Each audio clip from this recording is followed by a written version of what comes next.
Boa noite, irmãos. Graça e paz do Senhor Jesus. Nós estamos aqui mais uma vez, juntos no mesmo espírito, nessa transmissão ao vivo, online, pela internet, do nosso estudo bíblico. Estamos estudando o Evangelho de João e estamos na reta final aí do Evangelho.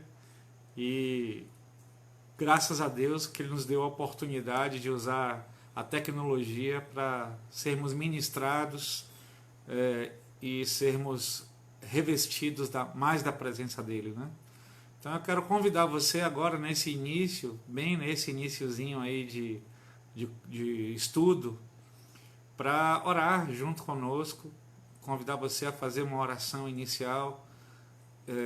Mais uma vez eu quero te incentivar, te encorajar a, se por acaso tiver alguma coisa na sua casa ligada, TV ligada, som, desliga tudo agora e foca só no estudo. Não permita que o diabo roube a semente da palavra que está sendo lançada essa noite na sua vida. Vamos orar juntos? Senhor nosso Deus, nosso Pai querido, ó Senhor, Tu és maravilhoso, Tu és digno, Tu és santo, a Tua palavra é fiel. Ó Senhor, todo poder Te foi dado no céu e na terra, Jesus.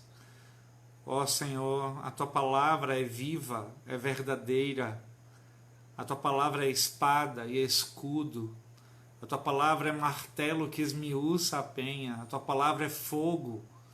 Ó Senhor, vem com o poder da Tua palavra sobre nós nessa noite. Vem ministrar ao nosso coração pela Tua palavra, pelo Teu Espírito Santo, em nosso espírito, Senhor. Vem trazer revelação viva, Pai. Não queremos, Senhor, ó Pai, nada no nível do intelecto apenas, nada no nível do conhecimento racional humano. Queremos revelação viva do Senhor. Ó Senhor, não queremos nos confiar em nós mesmos, queremos confiar no Teu Espírito que revela a verdade, que mostra o que está por trás das letras, por trás da palavra, Senhor, aquilo que está, ó Pai, contido nas Escrituras, que é vida de Deus. Vem trazer para nós essa noite, Senhor. Vem falar conosco, Senhor. Vem liberar Tua vida sobre nós através da Tua palavra. Ó Espírito Santo, vem nos ensinar e vem nos moldar, vem nos encher de Ti, nos santificar e nos fazer aprender mais sobre o Senhor, sobre o Pai, sobre o Filho, sobre o Espírito Santo, através da Tua palavra nessa noite. E nos ensina a sermos cristãos, cada vez mais semelhantes a Jesus. É o que oramos no nome de Jesus. Amém. Amém. Antes de a gente começar o estudo, quero convidar você a cantar uma canção que diz: todo o poder Te foi dado no céu e na terra. A gente cantou até na reunião de liderança esses dias, mas eu queria cantar com você, igreja. A letra vai estar disponível aí. Todo o poder Te foi dado. Diga ao Senhor Jesus isso.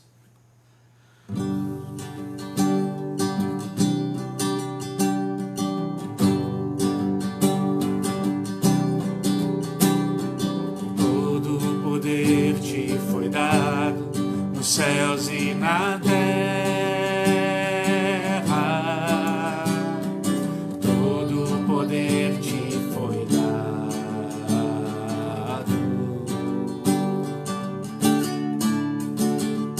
Deus o Pai Te exaltou sobre todas as coisas. Deus o Pai Te exaltou.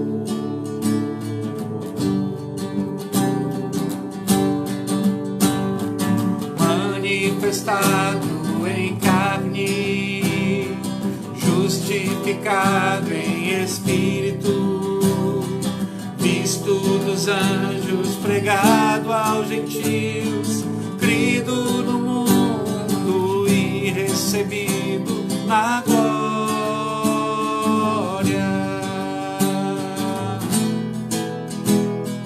Levantai, ó portas, as vossas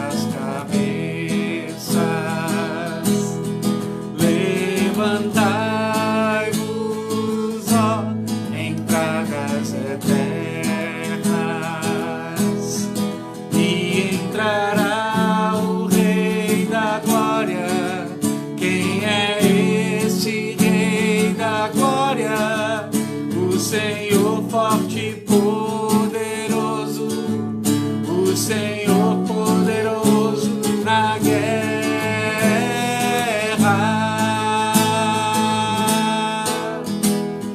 Levantai, ó portas, as vossas cabeças. Levantai-vos, ó entradas eternas, e entrará o Rei da Glória. Quem é este Rei da Glória? O Senhor dos exércitos. Ele é o Rei da Glória.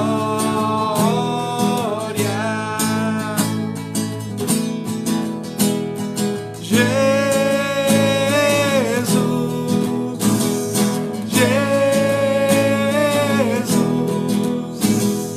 Ele é o Rei, Ele é o Rei, Ele é o Rei da Glória.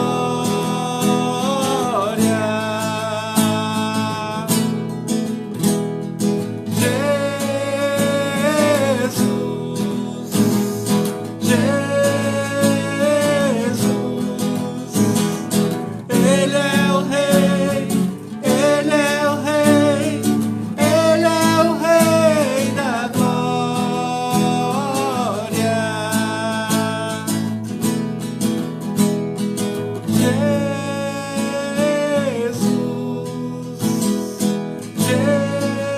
Jesus, Tu és o Rei, Tu és o Rei, Tu és o Rei, Tu és o Rei da Glória. Diga a Ele mais uma vez, pela última vez. Jesus, Jesus, Tu és o Rei, Tu és o Rei, Tu és o Rei da Glória.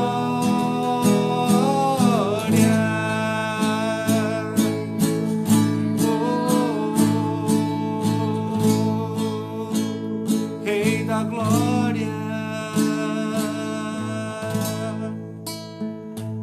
Aleluia. Amém. Ele é o Rei da Glória. Todo o poder foi dado a Ele nos céus e na terra. Nós estamos estudando o Evangelho de João e na reta final desse estudo. Estamos já no capítulo 19. E o capítulo 19 já é a narrativa da pré-crucificação de Jesus, o interrogatório de Pilatos. A sua crucificação também é narrada no capítulo 19. E a sua morte, então, já crucificado, também é narrada no capítulo 19. Então já estamos chegando aí na reta final do Evangelho de João. Na semana que vem, se conseguirmos terminar o capítulo 19 hoje, já vamos ler a respeito da ressurreição de Jesus. Depois, no terceiro dia, depois de sua morte, ele ressuscita dos mortos e começa a aparecer para várias testemunhas, né? Para os seus discípulos, para as mulheres. Então, o Evangelho de João, ele vai até o capítulo 21. Nós estamos no capítulo 19, depois de alguns meses aí de estudo. Então, vamos sem pressa chegar até o final dele, até porque esse finalzinho é muito rico de verdades, de revelação de Deus. Então, precisamos degustar com calma, né, essa parte para podermos ser ministrados e edificados pelo Senhor. Só para falar alguma coisa antes de começar o capítulo 19, só lembrando, como a gente sempre faz, a respeito do Evangelho de João, mostrando como o Evangelho de João ele é único, e mais ainda do que os evangelhos sinóticos, que são Mateus, Marcos e Lucas, né? Mateus, Marcos e Lucas são chamados no meio acadêmico, no meio teológico, de evangelhos sinóticos. Por quê? Porque eles narram a vida e o ministério de Jesus, o evangelho de Jesus, sob uma mesma perspectiva, debaixo de uma mesma ótica. Então, na mesma ótica, a tradução é sinótico, né? A mesma ótica. Então, são os evangelhos de Mateus, Marcos e Lucas. Inclusive, dentro de alguns deles, você pode perceber que existem textos quase inteiros idênticos, narrando até palavra por palavra o que Jesus disse. E você vai para João e você vê que o evangelho de João, ele, apesar de ser um evangelho como os outros três, né, tão especial quanto os outros, ele narra a vida e o ministério de Jesus por uma perspectiva única. Diferentemente de Mateus, Marcos e Lucas, ele narra a vida e o ministério de Jesus sob os olhos de alguém que reclinava a cabeça no peito de Jesus, sobre alguém que tinha um nível de intimidade com Jesus diferenciado dos outros evangelistas, dos outros narradores da vida de Jesus. E assim ele teve acesso a situações e a momentos do ministério de Jesus que ninguém mais teve. Você só vai encontrar narrativas especiais, por exemplo, o encontro de Jesus com a mulher de Samaria, o encontro de Jesus com Nicodemos, a ressurreição de Lázaro, a oração intercessória de Jesus pelos seus discípulos e várias outras passagens. Você não vai encontrar em outro evangelho, a não ser no evangelho de João. É interessante isso. Então, nós vamos agora, a partir do versículo 19, continuar então o nosso estudo de hoje, a partir do versículo 1, capítulo 19, versículo 1. A palavra diz: Sendo assim, Pilatos tomou a Jesus e o mandou flagelar. Os soldados trançaram uma coroa de espinhos e a puseram na cabeça de Jesus, e ainda vestiram-no com uma capa de púrpura. Aproximavam-se dele e diziam: Salve, rei dos judeus! E esbofeteavam seu rosto. Mais uma vez Pilatos saiu e afirmou aos judeus: Vede, eu o trago à vossa presença para saberdes que não encontro neste homem motivo algum que o possa condenar. Então, assim que Jesus veio para fora, usando a coroa de espinhos e a capa de púrpura, disse Pilatos ao povo: Eis o homem. Ao verem-no, os chefes dos sacerdotes e os guardas gritaram: Crucifica-o, crucifica-o. Mas Pilatos contestou-os, dizendo: Levai-o vós outros e crucificai-o, pois eu não encontro nele culpa alguma. Responderam-lhe os judeus: Nós temos uma lei, e conforme essa lei ele deve morrer, pela blasfêmia de se declarar filho de Deus. Entretanto, ao ouvir essa alegação, Pilatos ficou ainda mais atemorizado, e voltando para dentro do pretório, interrogou a Jesus: De onde vens tu? Todavia, Jesus não lhe deu qualquer resposta. Então Pilatos o advertiu: Tu te negas a responder-me? Não sabes que eu tenho autoridade para te libertar e poder para te crucificar? Ao que Jesus lhe afirmou: Não terias qualquer poder sobre mim, se não te fosse dado de cima.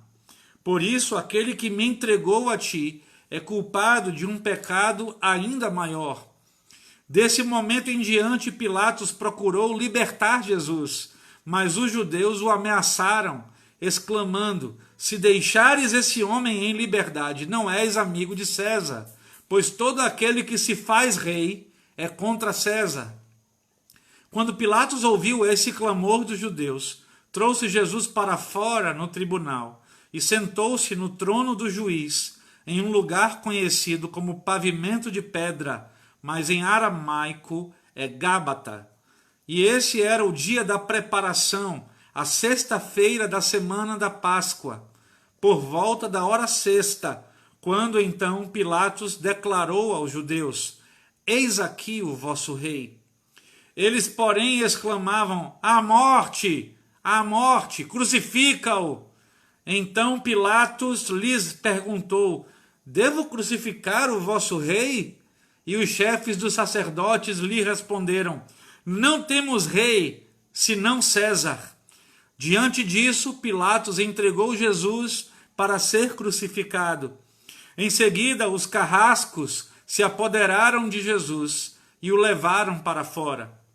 E assim, carregando sua própria cruz, Jesus saiu para um lugar chamado Calvário, Gólgota, em aramaico, que significa caveira, onde o crucificaram, e com ele outros dois, um de cada lado, e Jesus no centro. Então Pilatos mandou escrever uma placa e pregá-la no alto da cruz, com os seguintes dizeres: Jesus Nazareno, o rei dos judeus. Muitos dos judeus leram a placa de Jesus, pois o lugar em que ele foi crucificado ficava próximo da cidade, e a placa estava escrita em aramaico, latim e grego. Os chefes dos sacerdotes dos judeus discordaram de Pilatos, dizendo: não escrevas o rei dos judeus, mas sim que esse homem se dizia rei dos judeus. Todavia Pilatos lhes asseverou: o que escrevi, escrevi. Após haver crucificado Jesus, os soldados tomaram-lhe as vestes e as dividiram em 4 partes, uma para cada um deles, sobrando a túnica. Esta, entretanto, era sem costura, tecida numa única peça, de alto a baixo. Comentaram assim uns com os outros: não convém rasgá-la, mas vamos decidir por sorteio quem ficará com ela. Isso aconteceu para que se cumprisse a escritura ao declarar: dividiram as minhas vestes entre si e tiraram sortes pela minha túnica. E assim procederam os soldados. Versículo 25. Próximos à cruz de Jesus estavam sua mãe, a irmã dela, Maria, mulher de Clopas, e Maria Madalena. Quando Jesus, contudo, viu sua mãe e junto a ela o discípulo a quem ele amava, disse à sua mãe: mulher, eis aí teu filho. Em seguida disse Jesus ao seu discípulo: eis aí a tua mãe. E daquele momento em diante, o discípulo amado a recebeu como parte de sua família.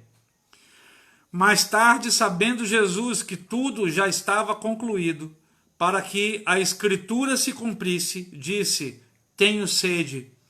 Próximo havia um cântaro cheio de vinagre. Então embeberam uma esponja com vinagre, a colocaram na ponta de uma vara de hisopo e a ergueram até a boca de Jesus. Então, assim que experimentou o vinagre, exclamou Jesus: está consumado. E inclinando a cabeça, entregou o seu espírito. E porque era dia da preparação da Páscoa, véspera de um sábado, especialmente sagrado, os judeus não admitiam que os corpos ficassem na cruz durante o sábado. Pediram então a Pilatos que mandasse quebrar as pernas dos crucificados e retirar seus corpos. Sendo assim, vieram os soldados e quebraram as pernas do primeiro e em seguida do outro homem que com Jesus haviam sido crucificados.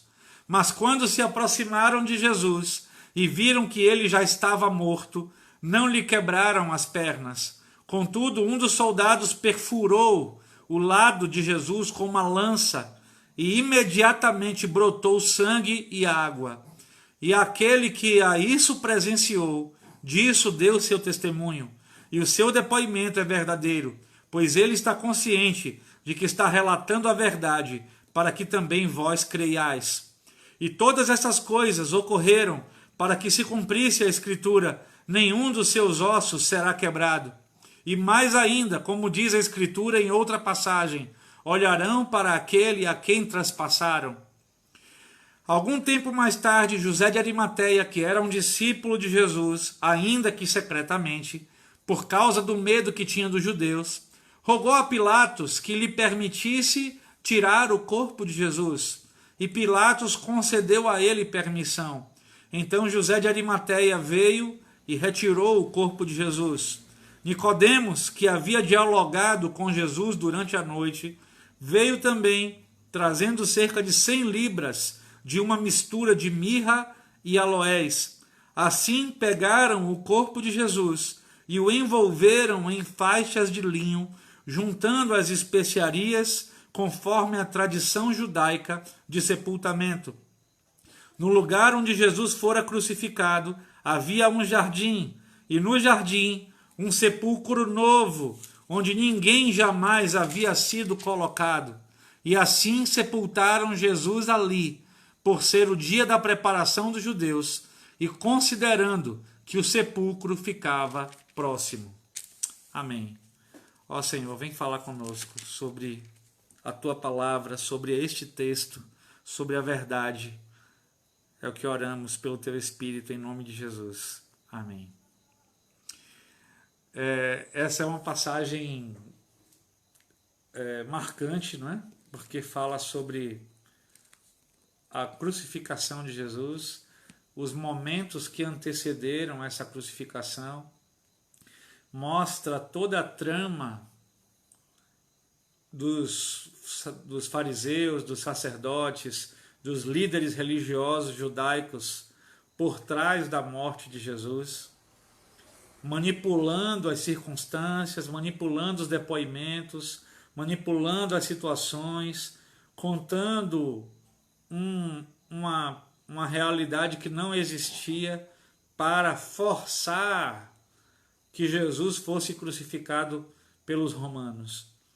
E o texto mostra que Pilatos, como nós falamos semana passada, ele não era inocente, ele não era ingênuo. Ele era um político, e como todo bom político, ou todo mau político, não sei, ele era uma raposa. Ele sabia, no fundo, que estavam tramando contra Jesus e que Jesus não era culpado de coisa nenhuma. Ele sabia que isso era uma armação dos judeus. E ele fez questão de deixar claro isso mais de uma vez. E ele vira primeiro, interroga Jesus, depois de Jesus já estar sendo humilhado e apanhando na mão dos soldados, que estavam fazendo hora com a cara de Jesus, curtindo, se divertindo às custas de Jesus. O versículo 3 fala isso, né? O versículo 2, versículo 3, trançaram uma coroa de espinhos, enfiaram na cabeça dele, colocaram uma túnica, se prostravam diante dele, fazendo teatrinho, dizendo, ó rei dos judeus, e davam gargalhadas, batiam na cara de Jesus. Isso antes mesmo da decisão final de condenação, do julgamento. Aqueles homens já estavam torturando, castigando, ironizando Jesus, os soldados romanos. Isso com todos assistindo, os judeus assistindo, os sacerdotes assistindo, os discípulos assistindo. Então, assim, era um espetáculo de escárnio público. Mas Pilatos, quando chega no versículo 4, ele aparece então diante do público judeu que está assistindo aquele momento e fala, olha, eu quero dizer para vocês uma coisa. Eu quero que vocês saibam da minha boca, eu, Pôncio Pilatos, estou dizendo que eu não encontro neste homem motivo nenhum para condená-lo. Não há motivo para condenar ele. Pilatos afirmou categoricamente isso. Então o texto fala que Jesus foi trazido para fora, usando a coroa de espinhos, e diante da multidão, Jesus é apontado por Pilatos, que diz: eis o homem. Alguns dizem que ele estava sendo irônico também, ao falar eis o homem, podia se tratar de uma expressão de zombaria, de ironia. Mas não fica claro de fato qual era a intenção de Pilatos ao falar isso. Talvez fosse somente apresentar Jesus diante daquela multidão que estava ali, composta em grande parte, não pelo povo, mas João faz questão de dizer que quem estava gritando para Jesus ser crucificado eram dois tipos de pessoas na multidão: os sacerdotes e os guardas romanos. Então a multidão mesmo, o povo, não estava, teoricamente, segundo o texto de João, pedindo a crucificação de Jesus. Quem pediu a crucificação de Jesus foram os chefes dos sacerdotes e os soldados que estavam ali presentes. E eles gritavam: crucifica-o! Crucifica ele! E Pilatos ainda argumentou mais uma vez, contestando, falou: se vocês quiserem crucificar, crucifiquem vocês. Levem vocês ele e crucifiquem vocês, porque eu não encontro nele culpa alguma. Ele repetiu isso no versículo 4, repetiu isso no versículo 6. Não existe culpa neste homem. O governador daquele lugar, a autoridade máxima daquele lugar, Pôncio Pilatos, olhava para Jesus e via que Jesus era completamente inocente. Mas os judeus, para tentar persuadir Pilatos a crucificar Jesus, disseram: olha, a gente tem uma lei, e nessa lei ele deve morrer, porque a lei diz que blasfêmia é morte, e ele está blasfemando, porque ele está se declarando filho de Deus, filho do Todo-Poderoso, de natureza divina.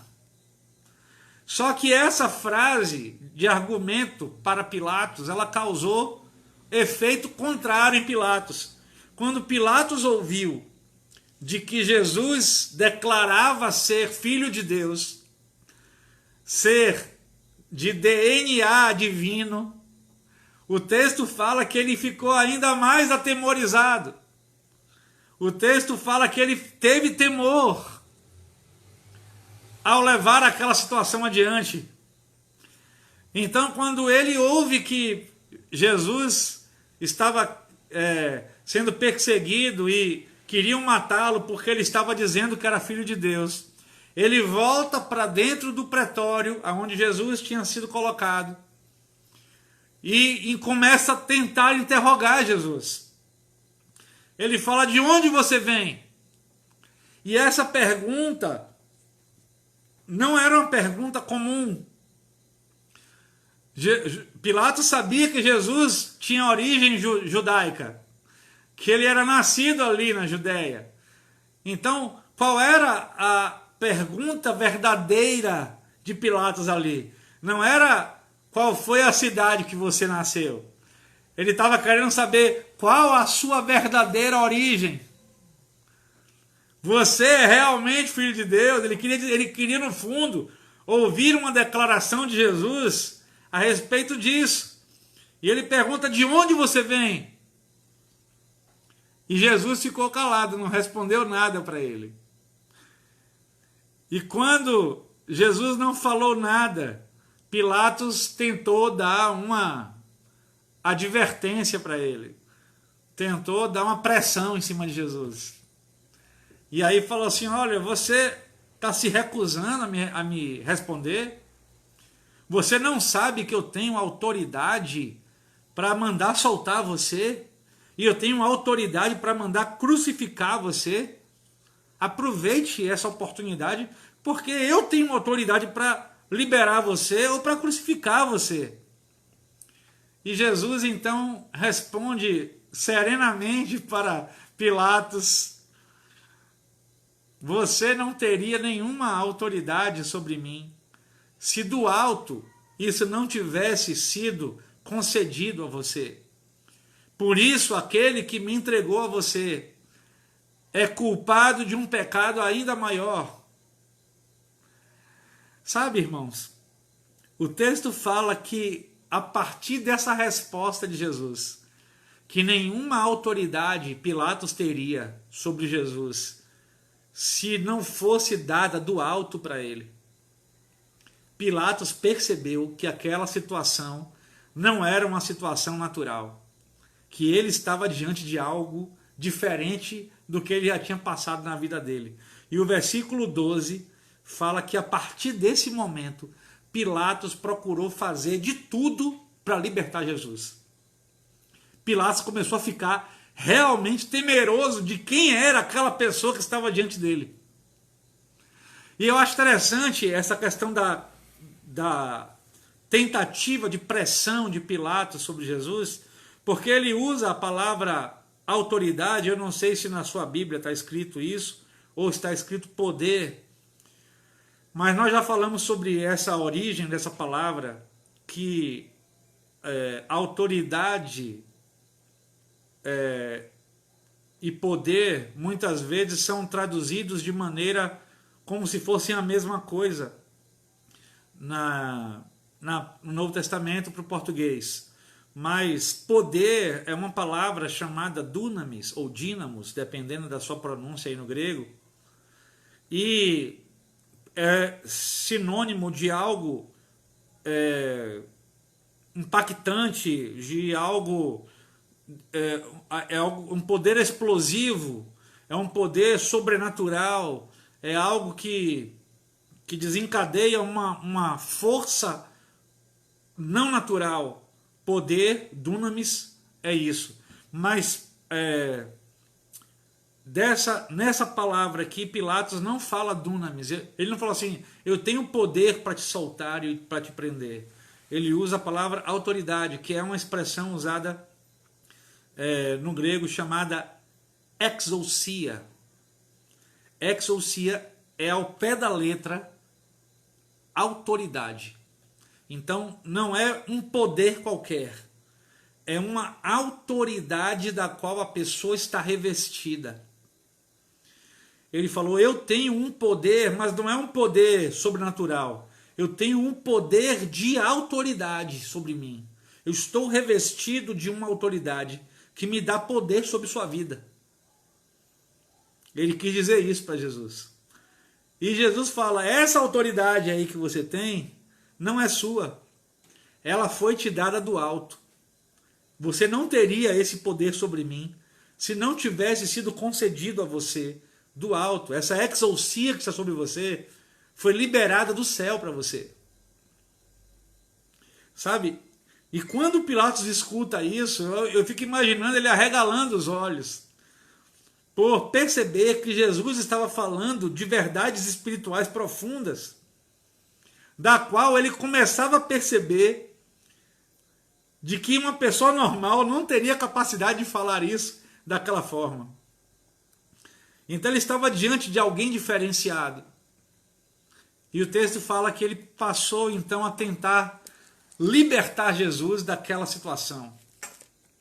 Mas aí, com uma primeira investida dos judeus para tentar convencer Pilatos, como diz o pessoal hoje em dia, né? Deu ruim, não deu certo, entrou água nessa tentativa. O que acontece? Eles começam a arrumar outro argumento. Qual é o argumento que eles usam? Eles falam, esse negócio de dizer que ele se declarou filho de Deus não deu certo. Então vamos apelar para o que dói nesse povo que é político, nesse povo que é romano. Vamos fazer uma chantagem política com ele. E aí os chefes dos sacerdotes viraram para ele e ameaçaram. O texto fala que eles ameaçaram Pilatos com a seguinte frase: se você deixar esse homem livre, se você tiver a ousadia de libertar ele, você está se declarando inimigo de César. Você não é amigo do imperador. Porque qualquer pessoa no Império Romano que se declara rei e não é o imperador César, é inimigo de César. E se você está apoiando esse rebelde aí, você também vai ser considerado inimigo de César. Então eles fizeram uma pressão política em cima de Pilatos, ameaçando estragar o bom convívio que ele procurava ter com o Império Romano. E o texto fala que quando Pilatos ouviu esse argumento, aí ele balançou. E o texto fala que ele trouxe então Jesus para fora, no tribunal, assentou-se no trono do juiz, que ele tinha autoridade para isso. E naquele lugar chamado Gábata, que era o pavimento de pedra, tudo indica historicamente que era um lugar de frente para uma área plana, onde as pessoas se amontoavam ali, as multidões se juntavam para ver os julgamentos, e era um lugar, uma plataforma mais elevada, onde ele estava sentado no trono, e o réu provavelmente estava nesse mesmo lugar, trazido pelos soldados, e ele estava ali então julgando a Jesus naquela posição, naquele local. E ele ainda tenta pela última vez livrar Jesus. Eu reconheço que Pilatos se esforçou.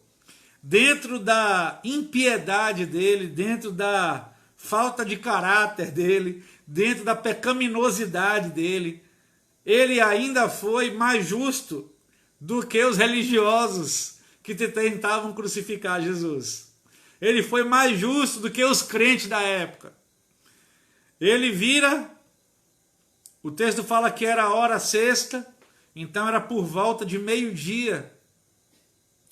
Ali a hora sexta, entre os judeus, era considerada o meio-dia.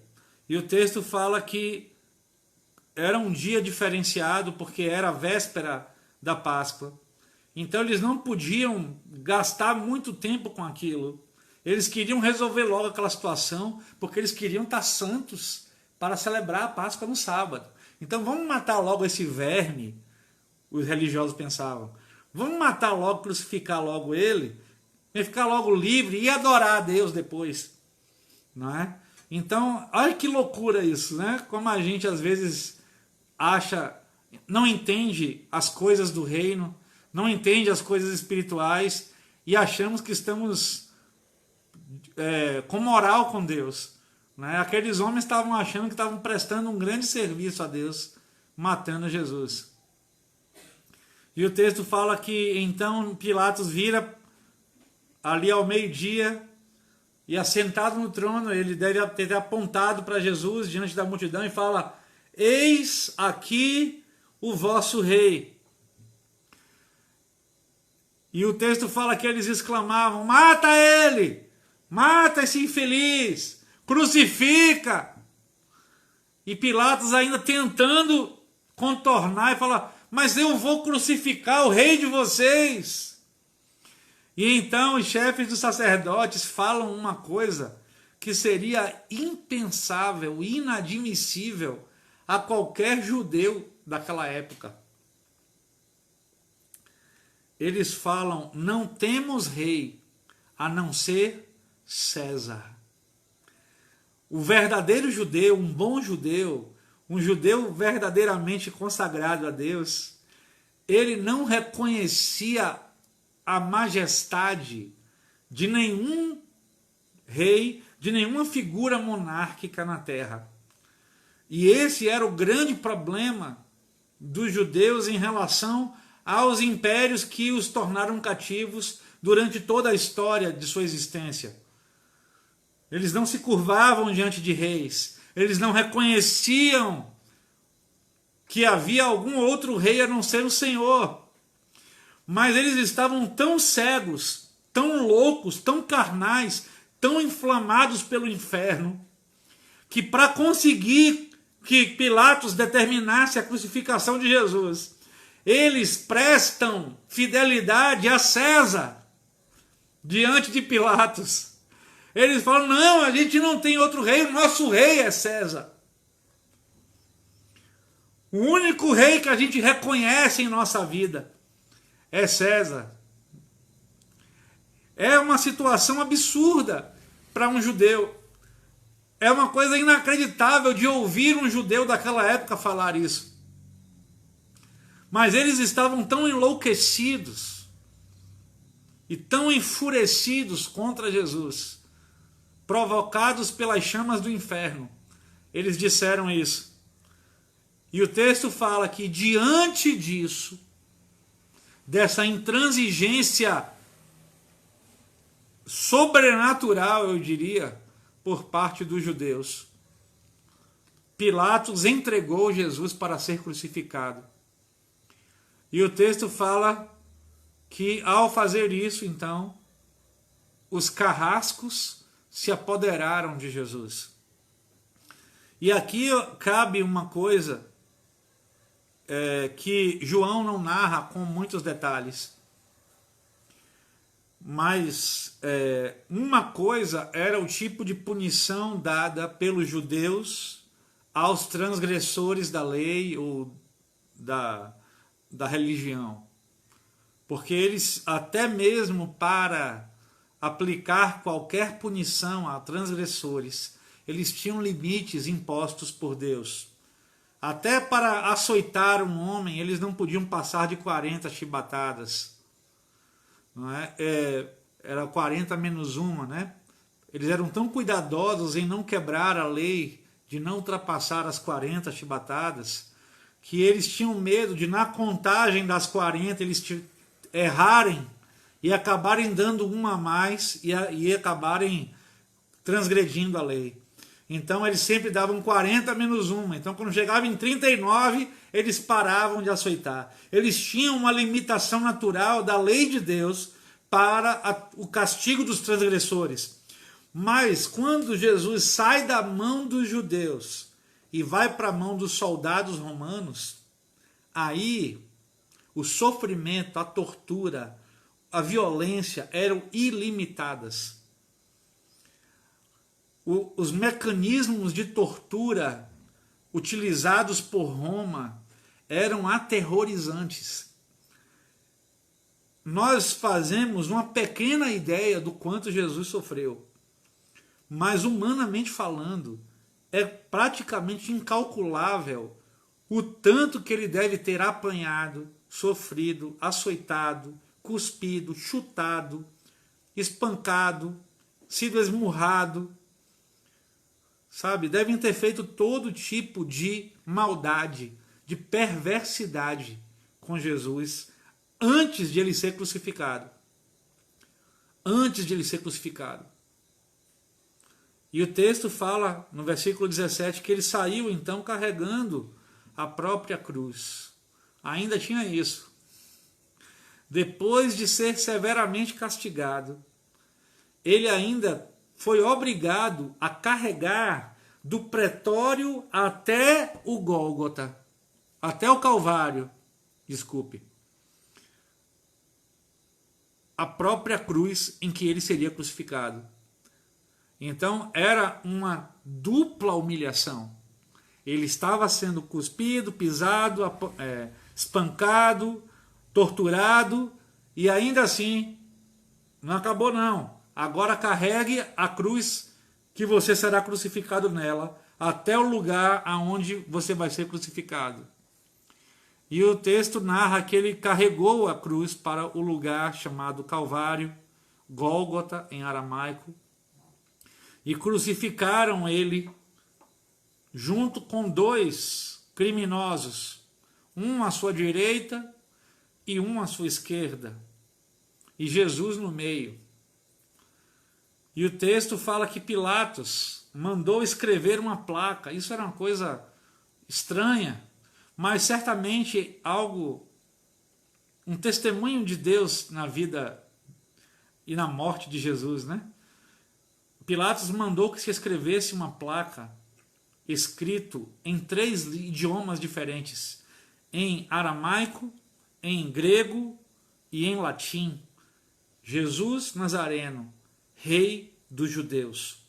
E ele mandou que essa placa estivesse pregada no alto da cruz. Sem querer, Pilatos estava atestando a veracidade de todas as profecias bíblicas a respeito de Jesus, que estava na cruz, o Rei dos Judeus. E o interessante é que os chefes dos sacerdotes viram a placa. E quando viram a placa, foram reclamar com Pilatos. E falaram, não diga isso, não bote na placa Jesus, Rei dos Judeus. Diga que ele está dizendo que é o Rei dos Judeus. E Pilatos vira para eles e fala, o que eu escrevi, escrevi. E manteve a placa do jeito que estava lá. Sabe, irmãos, o texto fala que após terem crucificado Jesus, houve o cumprimento de mais profecias desse momento histórico que mudou o curso da minha vida e da sua vida, que mudou o curso da história da humanidade. A Bíblia fala que os soldados que estavam ali cuidando da crucificação de Jesus, eles tomaram as vestes de Jesus e repartiram as vestes de Jesus em 4 partes. Tudo indica que eram 4 soldados, porque o texto fala que cada parte ficou para um. Então, se eles dividirem em 4 partes, é porque havia 4 soldados ali, cuidando de matar Jesus. Mas quando eles foram pegar a túnica de Jesus para repartir, o texto fala que a túnica de Jesus não era uma túnica qualquer. Era uma túnica especial, que não tinha remendo, não tinha costura, era uma peça única. Ela não tinha divisão. Era uma obra de arte da costura. Então eles ficaram com pena de rasgar a túnica e falaram, vamos sortear. Vamos sortear entre nós 4 aqui para ver quem vai ganhar a túnica. E aí sortearam, lançaram sortes, e aí um ganhou a túnica lá. Mas isso estava profetizado séculos antes sobre o Messias. O salmista fala no Salmo 22:18 exatamente o que aconteceu. Dividiram as minhas vestes entre si e tiraram sortes pela minha túnica. Séculos antes da crucificação de Jesus, a palavra de Deus foi extremamente específica em relação às vestes e à túnica, fazendo diferenciação na palavra profética proferida em Salmos, que as vestes seriam divididas e a túnica seria sorteada. Até esse pequeno detalhe estava profetizado séculos antes de Jesus ser crucificado. Isso é fantástico, irmãos. Isso dá legitimidade à palavra e dá legitimidade à obra da cruz. A obra da cruz não foi um acidente.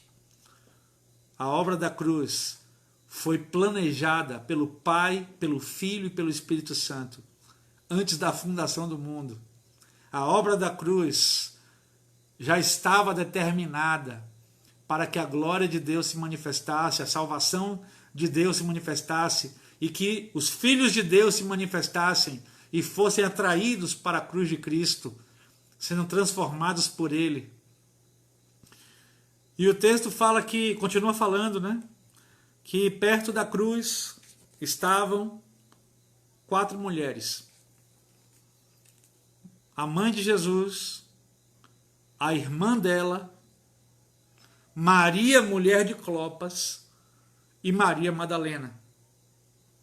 Então essas 4 mulheres estavam acompanhando bem de perto a crucificação. O texto fala que elas estavam próximas à cruz.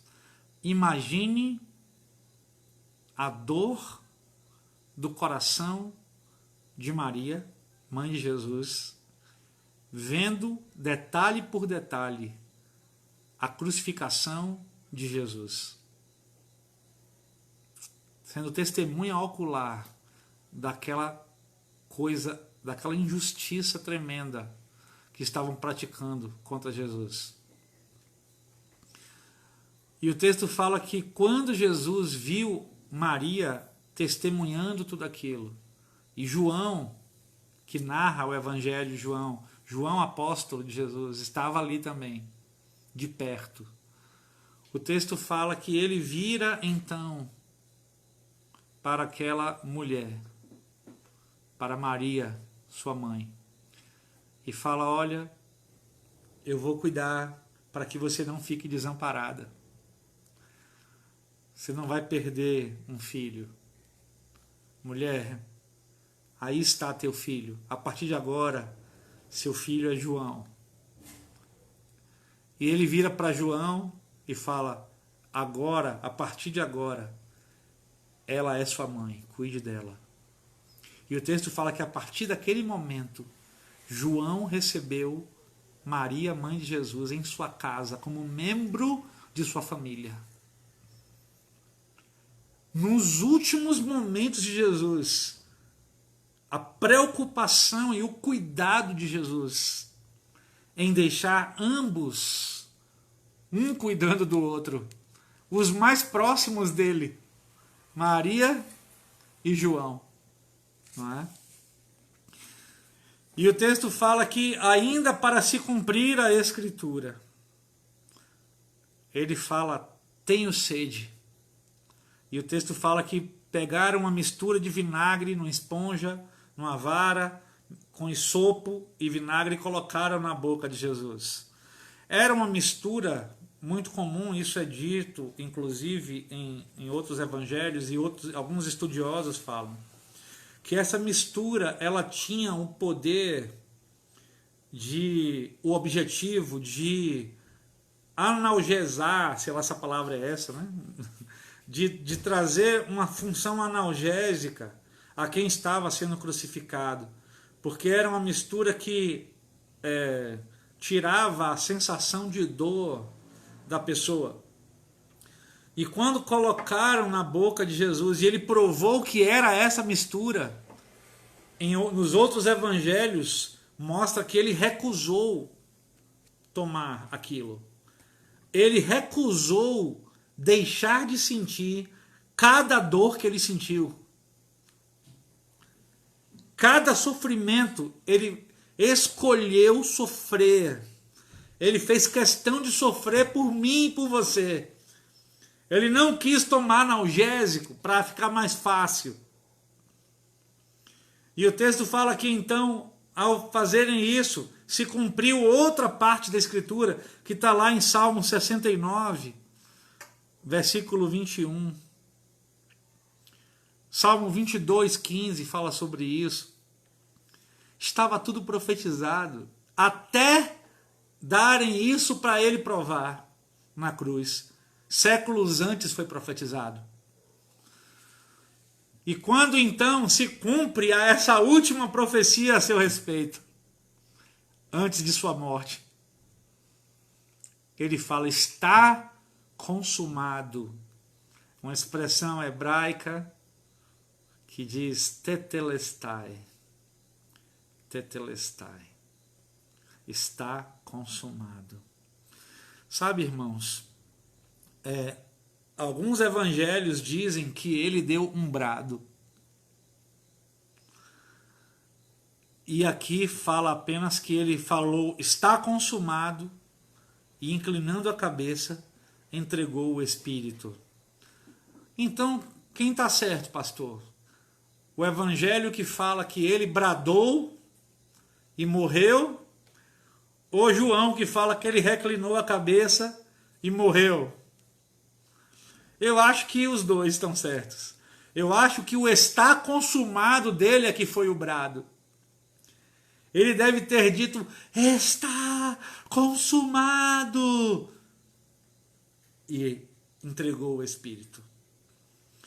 E o texto fala, então, que como era a véspera da Páscoa, não podia ficar nenhum judeu na cruz. A lei judaica não permitia que mortos ficassem ali durante a Páscoa. Então eles correram para mandarem tirar da cruz os mortos para poderem sepultar antes da Páscoa. Então eles falaram, quebra as pernas desse povo para agilizar o processo e eles morrerem logo e enterrarem. E eles quebraram as pernas do primeiro ladrão, do primeiro criminoso, quebraram as pernas do outro criminoso ao lado de Jesus. Mas quando eles foram quebrar as pernas de Jesus, os soldados perceberam que ele já estava morto. Então não quebraram as pernas. Mas para ter certeza de que ele estava morto, um soldado enfiou uma lança romana na barriga de Jesus, na lateral de Jesus. E o texto fala que quando ele enfia a lança e tira, esguicha sangue misturado com água. O sangue de Jesus já estava coagulando. Os sangramentos, os hematomas internos já tinham feito um estrago no corpo morto de Jesus. E o texto fala que eles viram que ele estava morto, então só tiraram ele da cruz para que se cumprisse mais uma profecia que diz que nenhum dos seus ossos seriam quebrados. E isso é interessante. Oi? 36, né? Nenhum dos seus ossos será quebrado, versículo 36. Isso está lá em Salmo 34, 20. Está em Números 9, 12. Está em Êxodo 12, 46. Foi profetizado isso séculos e séculos antes, que o Messias não teria nenhum de seus ossos quebrado. E contrariando a lógica daquele próprio momento em que todos os outros que estavam crucificados ao lado de Jesus foram quebradas as pernas. Jesus não quebraram as pernas dele. Para que se cumprisse a Escritura também até nisso, até nesse detalhe.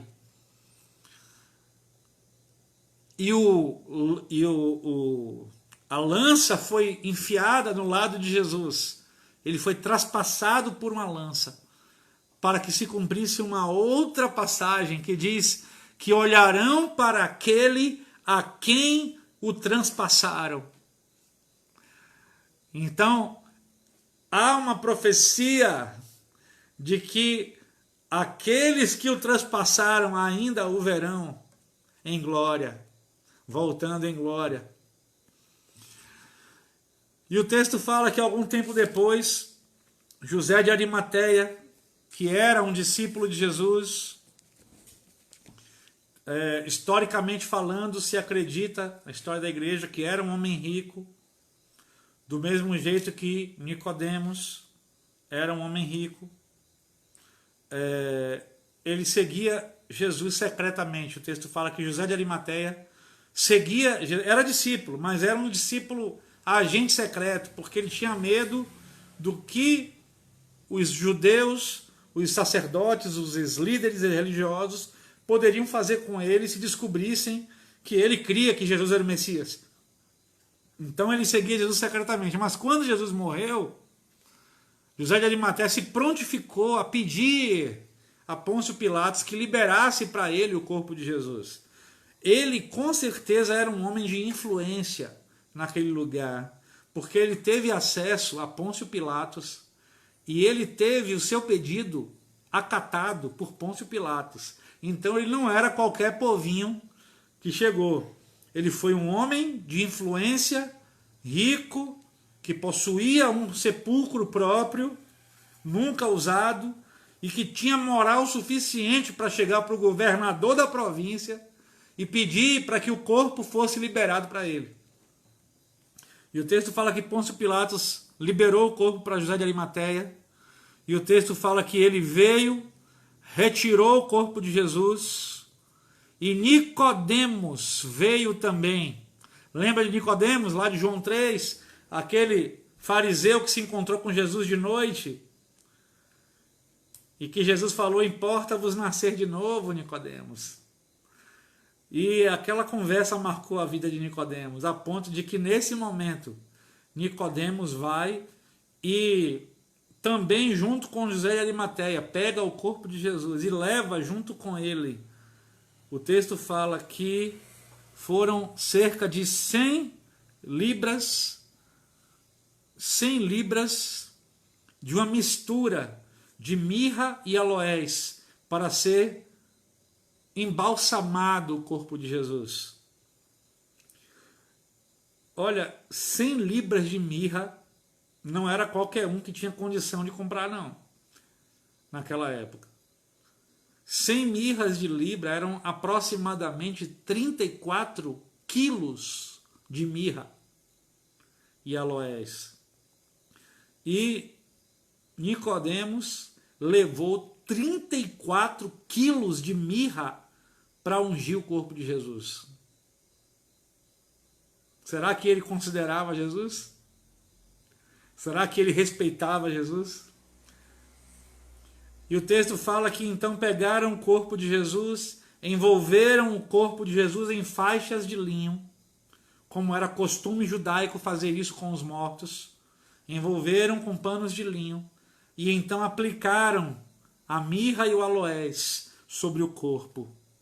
E o texto fala que no lugar aonde Jesus foi crucificado havia um jardim, e nesse jardim havia um sepulcro novo, que era, segundo os outros evangelhos, o sepulcro de José de Arimateia.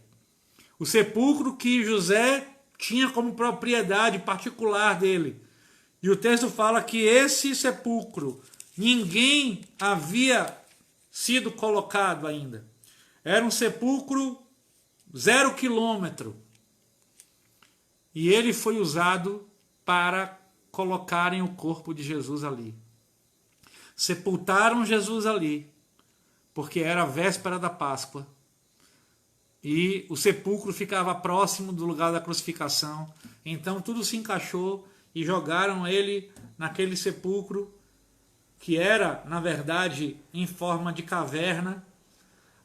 Era uma gruta, e aí eles colocaram Jesus dentro da gruta e selaram a gruta com uma pedra gigante para que aquele lugar fosse fechado, sem possibilidade de ser aberto.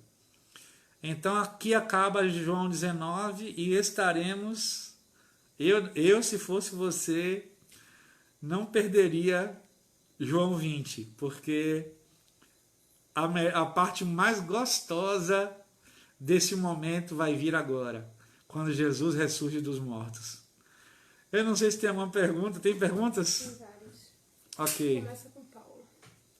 Começa com Paulo. Deixa eu ver, Paulo. É lá em cima, Não, amor? onde estava? Em José. Procura para mim, por favor, então. Eu sou ruim de procurar pergunta aqui, minha esposa vai me ajudar. José Carlos Oliveira Freire. Ah, José Carlos, ok. Paulo perguntou. Pastor, aquele povo foi contratado pelo sacerdote para crucificar Jesus? Pergunta de Paulo. Eu não sei de que povo você está perguntando, mas não teve ninguém que foi contratado pelos sacerdotes. Quando o Pôncio Pilatos pergunta, então, para dar a decisão final, o que deveria fazer com Jesus, e o povo falou crucifica, não era o povo exatamente, eram os próprios fariseus e sacerdotes e os soldados romanos, que eu acho que ninguém precisava pagar eles para mandar crucificar Jesus, não, porque eles já eram carniceiros mesmo. Soldado romano adoravam a crucificação. Então, o soldado romano, a diversão do soldado romano era ver alguém sendo crucificado. Então, eu acho que não precisaram pagar ninguém para gritar crucifica. Mas eles estavam, os sacerdotes e os fariseus estavam tão enlouquecidos para ver Jesus morto, que talvez até essa possibilidade tenha acontecido. Mas não está escrito na Bíblia que eles pagaram ninguém para crucificar, não. Aí já foi um serviço gratuito do governo romano após a condenação ilegítima de Jesus diante de Pôncio Pilatos. Então, está condenado, então o governo romano vai crucificar. Então, era uma obrigação do governo. Não precisava ser pago. Não é tipo o sepultamento, que alguém tem que pagar o coveiro, pagar a funerária. A crucificação era uma punição para os inimigos do Estado romano. Então, como ele foi crucificado, teoricamente, quem tinha que assumir essa responsabilidade era o governo romano, sem precisar de pagamento. Jaqueline também pergunta aqui. E George responde. Através desse versículo, vemos que a responsabilidade seria... vemos que a autoridade vem imbuída de grande responsabilidade. Seria correto afirmar que os que estão investidos de autoridade receberão castigo maior se fizerem o que é mal do que os outros que não têm autoridade? Com certeza. Inclusive o George responde, né? Aqui em Lucas 12, 48. Obrigado, George, por ajudar na resposta, né? Está escrito aqui: a quem muito foi dado, muito será exigido. E a quem muito foi confiado, muito mais será pedido. Então, quanto mais autoridade você recebe, mais responsabilidade e cobrança você terá de prestar contas a Deus pelo nível de autoridade que você exerceu e como você exerceu a autoridade que você recebeu. Se você exerceu de acordo com a vontade de Deus ou de acordo com a sua própria vontade, você vai prestar contas. E eu não quero estar na pele. Por isso tem tanta gente que tem sede de autoridade. Se vocês soubessem a responsabilidade da autoridade de qualquer nível, em qualquer situação, em qualquer contexto, eu diria que você correria de assumir qualquer nível de autoridade. Porque a melhor coisa é você se submeter à autoridade e deixar a autoridade lá se cuidar com Deus. Né? Então, a autoridade traz consigo muita responsabilidade, sim. Existe também uma outra pergunta aqui. Sim. Mônia Raquel, né? Pilatos, com toda a intenção em livrar Jesus, nas palavras do Senhor, vemos o pecado dele era menor, mas ainda era pecado. E isso mostra, assim, que existem diferentes graus de pecados. Jaque também responde. Aí Jaque aproveitou e ajudou a responder, né? Também tem o pecado do sumo sacerdote e sacerdotes em geral, que também eram autoridades. Sim, é verdade. E não é só isso. Não é? A gente costuma dizer o que a gente aprendeu. E a gente aprendeu, se vocês são da mesma escola que eu, de crente, a gente aprende desde pequeno a seguinte frase: diante de Deus não tem pecadinho nem pecadão. Tudo é pecado, não é verdade? Eu diria que não é uma verdade absoluta isso. Não é uma verdade, e passa a não ser uma verdade, já que não é absoluta, não é verdade. Porque diante de Deus, pecado é pecado, realmente. A natureza do pecado, ela é a mesma. Só que o próprio apóstolo Paulo e outras passagens da Escritura Sagrada, na Nova Aliança, inclusive, no Novo Testamento, dizem que existem pecados que são para a morte e existem pecados que não são para a morte. E que quando é um pecado para a morte, a palavra fala: nem ore por essa pessoa. Se é pecado para a morte, nem gaste seu tempo orando. Então, se existe o pecado que é para a morte e existe o pecado que não é para a morte, existem graus diferentes de pecado. Tudo é pecado. Tudo tem a mesma natureza, a mesma essência, mas existem graus de gravidade de pecado diante de Deus. Sim, existem graus de gravidade. Como a palavra fala, que todo pecado que o homem comete, ele comete fora do corpo. Mas aquele que se prostitui, ele pega com seu corpo. Então a prostituição é um pecado diferenciado de qualquer outro, por exemplo. Então existe, biblicamente falando, diferenciação entre pecados, mas não na natureza do pecado. A natureza é a mesma, a essência é a mesma, mas a gravidade é diferenciada aos olhos de Deus. Não que é mais fácil para ele perdoar um pecado leve do que um pesado. Se você cometer um pecado leve, você é tão pecador quanto quem cometeu um pecado pesado. Você não é menos pecador. E isso está muito claro na Bíblia também, quando na parábola do fariseu e do publicano, que os dois estão no templo e o fariseu começa a orar de si para si mesmo, o texto fala isso, e ele fala, ó Senhor, eu te dou graças porque eu sou uma pessoa maravilhosa, eu jejuo 3 vezes por semana, eu dou o dízimo de tudo quanto eu recebo, eu oro, eu faço bem, eu dou esmola, eu não sou que nem esse infeliz miserável desse publicano aqui. Sabe? E o texto fala que aquele publicano nem tinha coragem de levantar os olhos ao céu e batia a mão no peito e dizia, sê propício a mim, tem misericórdia de mim, que sou pecador, Senhor. E Jesus termina a parábola perguntando, qual dos dois você acha que teve a oração ouvida, que saiu justificado daquele lugar? Então, o que importa não é o tamanho do seu pecado, é o seu arrependimento em relação a ele. É isso que vai pesar diante de Deus. Arrependimento é mudança de atitude. Então, às vezes, um pecado desse tamanhozinho assim, ó, te leva para o inferno. E um pecado desse tamanhozão, com arrependimento e posicionamento diante do Senhor Jesus, pelo sangue de Jesus, você é livre. E você é perdoado. Então, existem diferenças de pecados, mas todos têm a mesmo poder devastador de levar você para o inferno. Ok.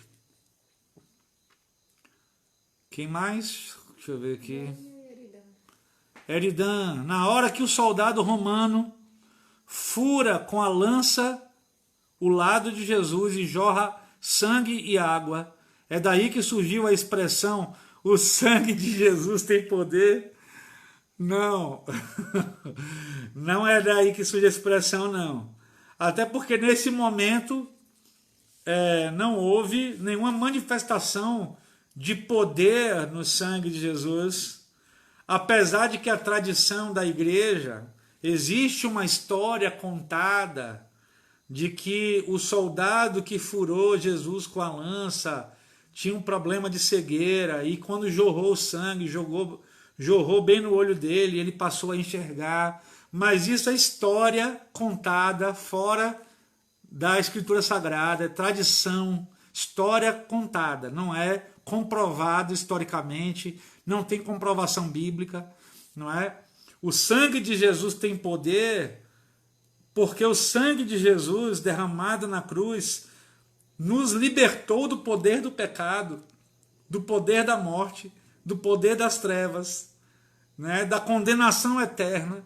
E esse sangue que ele derramou na cruz tem o poder de nos dar vida eterna e nos reconciliar com o Pai. É por isso que a expressão é usada, o sangue de Jesus tem poder, mas o poder que ele tem é de nos salvar, nos justificar, nos santificar, nos apresentar inculpáveis e santos diante de Deus. E a expressão sangue de Jesus tem poder hoje é usada como um amuleto para não acontecer nada de ruim com a pessoa, né? Então, a pessoa está passando por um lugar escuro, com medo de ladrão, ou então, vai, cuidado que aí aconteceu isso. Sangue de Jesus tem poder. Tipo assim, tô com meu amuleto aqui. Não é essa a função do sangue de Jesus. O sangue de Jesus, ele não tem essa função protetiva. Ele tem a função salvífica, justificadora, função restauradora, função purificadora de pecados. Mas a função protetiva, a Bíblia fala, o anjo do Senhor acampa-se ao redor daqueles que o temem e os livra. Né? A mão do Senhor está sobre aqueles que fazem o bem. Então, existem outras coisas que a palavra revela que nos protege. Mas o sangue de Jesus não está entre essas coisas. Tá? Desculpe decepcionar muitos irmãos aí. Eu sei que tem gente que está decepcionada. Nossa, o sangue de Jesus então não me protege. O sangue de Jesus te purifica. A obra e o poder do sangue de Jesus são infinitamente superiores à função de proteção. Te dá a vida eterna. É o sangue dele que transformou você de inimigo, pecador, filho do diabo, em filho de Deus e herdeiro da vida eterna. Então o poder do sangue é esse. Ok. Mônia, quando leio esse texto, sempre fico na dúvida se o tomar o vinagre era necessário para todo o sofrimento que Jesus teria que passar, o sofrimento, juntamente corroborando a maldade que está na natureza de Adão, pois logo após Jesus experimentar o vinagre, ele fala, está consumado. É como eu disse, né? O vinagre, ele não estava ali por acaso. Existe, nos outros evangelhos, existe a narrativa de que havia uma tradição entre aqueles que eram crucificados, né? Para aqueles que eram crucificados, da parte dos administradores da crucificação, de fazer uma mistura de vinagre e sopo e uma outra substância que deixava a pessoa anestesiada, para não sofrer tanto com a crucificação. Então, quando Jesus falou, tenho sede, eles pegaram a esponja com essa mistura e colocaram na boca de Jesus, não foi para maldade não, foi para ele chupar essa substância, sim, e aliviar um pouco o sofrimento das dores que ele estava sentindo. Mas Jesus, quando tocou a boca na esponja e percebeu o que era, ele não tomou. Aí ele falou, está consumado, porque ele não quis deixar de sentir toda a dor que estava destinada para ele. Mais alguma? Jorge, Ana e Karine. Jorge, pastor, é verdade que houveram também pessoas na multidão, entre as que pediram a crucificação, pagas pelo sumo sacerdote? É como eu disse, essa pergunta foi feita por Paulo. Pode ser. Não existe uma afirmação 100% garantida, mas a gente não pode duvidar da malícia e da maldade dos fariseus. Então pode ser que houvesse sim. Alguém mais? Sim. Iana. Raimundo Teixeira. Pastor, falo... Iana, né? Pastor, falo de Jesus ter se preocupado com... O fato de Jesus ter se preocupado com a mãe dele tem a ver com ele ter sido o filho mais velho? Iana. Talvez, mas eu acho que essa preocupação ela não é tanto pelo fato apenas de ela estar perdendo um filho humano, porque segundo as escrituras Jesus tinha outros irmãos, então Maria teria outros filhos para cuidar dela, nesse caso, assumiria o segundo mais velho. Mas como parte espiritual do processo de constituir a igreja, né? E para que a obra de Deus na vida de Maria não terminasse ali. mas para que ela continuasse sendo testemunha do que Deus iria fazer após a morte, ressurreição e ascensão de Jesus. Jesus fez essa ligação entre ela e João, o apóstolo, mais unindo eles espiritualmente do que com laços familiares. Era uma união de cuidado espiritual, na minha visão. Mas claro que acabava sendo um vínculo afetivo também. Ok. Acabou? Karine. Pastor, onde estava José nesse momento em que Jesus se encontrava? Se você está perguntando de José, pai de Jesus, as escrituras sagradas falam muito pouco a respeito de José. Muito pouco. Falam de José apenas na época do nascimento de Jesus e depois não mencionam mais José. Então, nenhum evangelho menciona José. Então, o que se supõe é que José morreu. Pouco tempo depois, algum tempo depois, talvez na juventude de Jesus, porque até os 12 anos de idade, José estava vivo. Porque quando narra eles indo prestar culto lá em Jerusalém e tal, mostra que Maria estava com José, levando Jesus para lá. Mas essa é a última vez que se narra a presença de José na família de Jesus. Então, quando aparece a narrativa sobre a família de Jesus, Jesus está ministrando lá, e aí alguém vira para ele e fala: olha, sua mãe e seus irmãos estão aí fora te esperando. Então, não mencionam o pai. É sinal de que nessa época do ministério de Jesus, provavelmente José já havia falecido. Maria provavelmente era uma viúva. Por isso José não é mencionado mais, principalmente na época da crucificação de Jesus. Alguém mais? Você anotou os nomes dos participantes aí? Oh, precisamos. Precisamos. A gente vai fazer um pequeno sorteio aqui hoje dos participantes, não é? Enquanto nós anotamos os nomes dos que participaram aí, Karine, Jorjão, Iana, Paulo, ela vai olhar ali, ela vai colocar todo mundo, tá? Tá olhando pelo celular ali, e a gente vai sortear aí uma coisa boa para vocês, né? Eu quero incentivar você a chamar outras pessoas para participarem do estudo também, tá? Então, convida seus amigos, seus irmãos, bota no grupo de WhatsApp o link, bota no Face o link da transmissão ao vivo, convida para estar no domingo às 7 da noite na transmissão ao vivo também, que estamos fazendo dos cultos, né? É tempo de chamarmos as pessoas para estarem perto da palavra, do reino, da adoração a Deus, né? Então é tempo de estar ativo no reino, tá? Então eu quero fazer esse desafio para você. E outra coisa que eu quero falar é que não perca a quarta-feira que vem, que eu tenho certeza que vai ser impactante na sua vida, como vai ser na minha também. Vamos fazer uma oração, encerrando esse tempo, e logo depois, no final, teremos o sorteio. Você pode fechar seus olhos agora por um momento e orar? Só não vale orar para ser sorteado, tá? Vamos orar apenas pedindo a bênção de Deus para os que estão assistindo. Senhor, nós estamos na Tua presença e nós queremos Te agradecer porque a Tua palavra é a verdade. A Tua palavra é viva.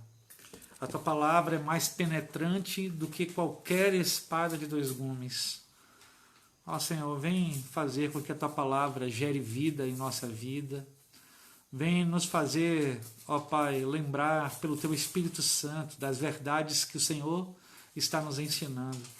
E nos ensina também, Senhor, não apenas a aprender a Escritura, conhecer a Escritura, ler a Escritura, recitar a Escritura, estudar a Escritura. Nos ensina a praticar a Escritura, a praticar a Tua vontade, a praticar os Teus mandamentos, a viver a Tua palavra, não apenas como ouvintes esquecidos, mas como praticantes fiéis do que está escrito, Senhor. Ó Pai, não permita que sejamos reprovados nisso, mas que sejamos aprovados fazendo aquilo que o Senhor espera que façamos com a nossa vida. Oramos, Senhor, no poder e no nome de Jesus. Amém. Amém. Estamos prontos para o sorteio. Os nomes já estão aqui. E é um monte de gente hoje que participou, viu? Tem mais de 10 aqui. Tá aqui, ó, para vocês verem. Deixa eu ver se dá para ver. Os nomes. Eu vou sacudir. E vou deixar cair. O primeiro que cair aqui é o que vai ganhar o prêmio. Ok, deixa eu ver. Não caiu, não caiu. Não caiu. Espera aí. Nívia vai puxar um. Puxa um aqui, Nívia. Vamos lá. Nívia puxou um. Oh, a vencedora foi Mônia. Mônia Raquel acabou de ganhar R$20 em vale compras na panificadora italiana. Então você pode ir amanhã lá, a partir das 5 da tarde, você já está liberada para pegar os seus R$20 em compras na panificadora italiana, tá bom? Deus te abençoe. Fique ligado aí, quem sabe no próximo aconteça algum sorteio que a gente... Pode ser que tenha, pode ser que não tenha, mas é bom estar atento aí, né? Então que Deus abençoe sua vida, fica na paz do Senhor e até breve, se Deus quiser, em nome de Jesus. Amém.